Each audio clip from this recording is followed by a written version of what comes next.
what the fuck were they thinking launching a console without, with shitty surround sound support like they have. Number 19, size of the console. Yes, the console is an ugly piece of shit, but it is also a large, ugly piece of shit, and it is ugly. I don't know why it's so big. Doesn't really make sense. Can somebody explain to me why the console is so big, considering that the power brick is external? Doesn't make sense. Number 18, design of the console.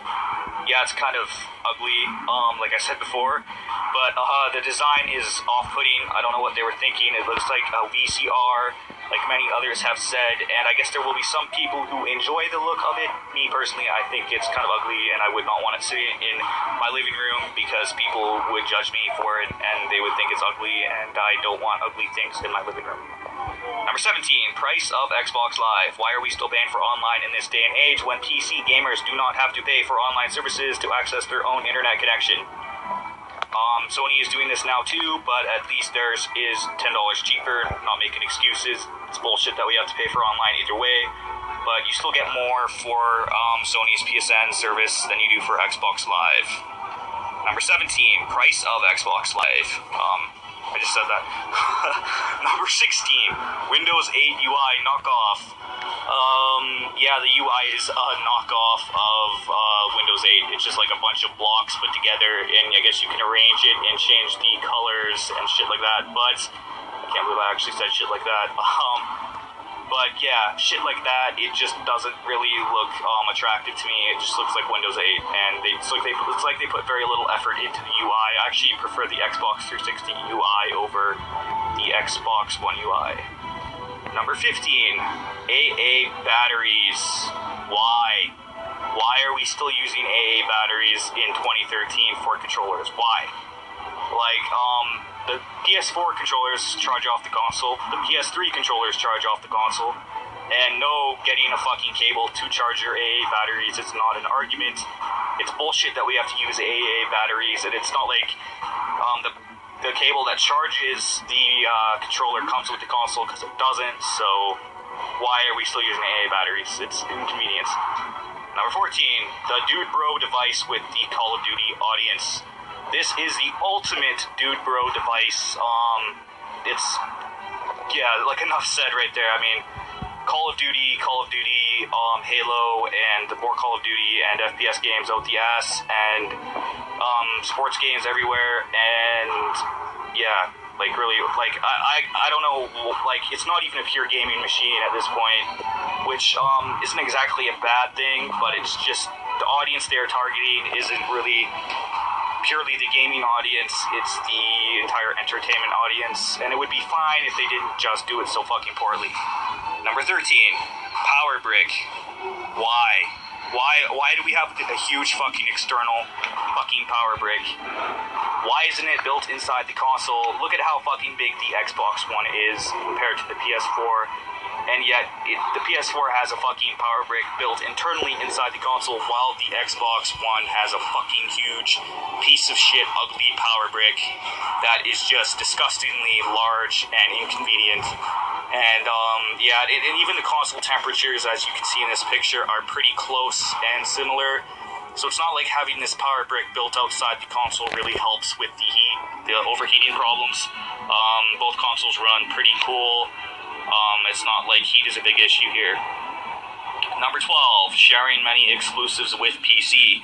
Why are, like, it's like Microsoft wants to, I like how I said why. Yeah, why? Like, seriously, why? I mean, what's the point in buying an Xbox One when you can go get a PC and access half the Xbox library, along with tons of other fucking exclusives, and so you don't get to play Halo?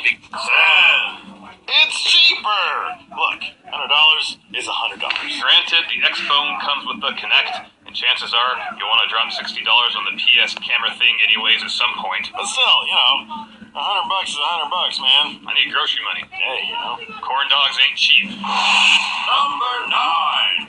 Your name! So at launch, the PSN allows gamers to use their name for their gamer tag, breaking down the walls of anonymity forever. Xbone is supposed to be doing this too, but not at launch.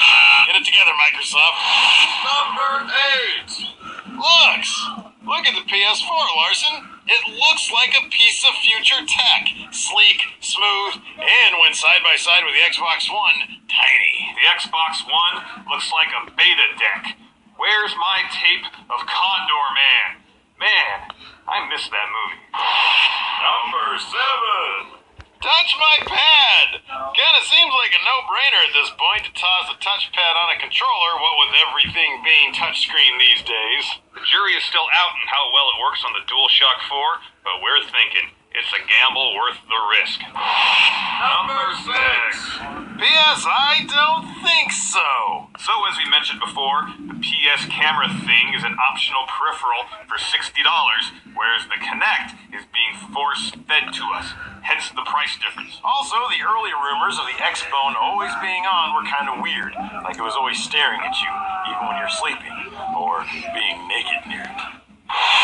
Number 5. More free-to-play. I love getting games for free, Steve, and the PS4 gives me plenty of them, with Warframe, Blacklight Retribution, and DC Universe Online all available at launch. Xbox has promised us that we'll get some free-to-play games in the future, but at launch, all we get is Killer Instinct, which is free-to-play if you're cool only playing with one character, which I am. You know, it's easy beating Steve with one character when that is all that you need. Man, all I do is mash buttons, so yeah, it's really easy beating me.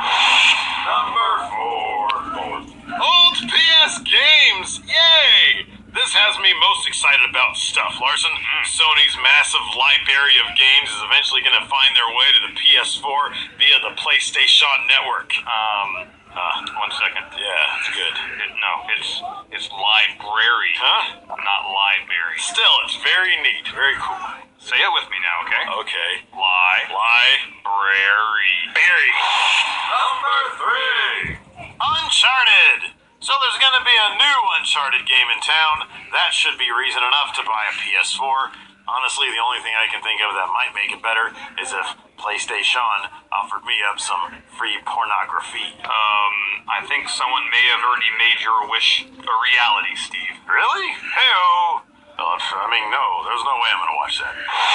Number 2. Share button. So, you think you can have your own Machinima Live type channel? With the share button, you don't need fancy editing equipment or capture cards. You send it straight to the masses immediately. Yeah, thanks to the PS4. That annoying super conservative aunt who Facebook's anti-Obama shit on the reg can be put on blast with some Kills 1 gameplay footage with the click of a button. Oh, you think the Obamacare website is a hot mess, Aunt Greta? Here's Ghost Dog. Number 1! More powerful! Granted, if no one told you the specs on the PS4 were better than the Xbox One's, we'd highly doubt you'd actually be able to tell the difference. But, since we're measuring console peen here, the PS4's is technically more powerful. It's more, but better. Whoa, relax. We still have a why X-Bone is better list coming up on the next episode. What? You mean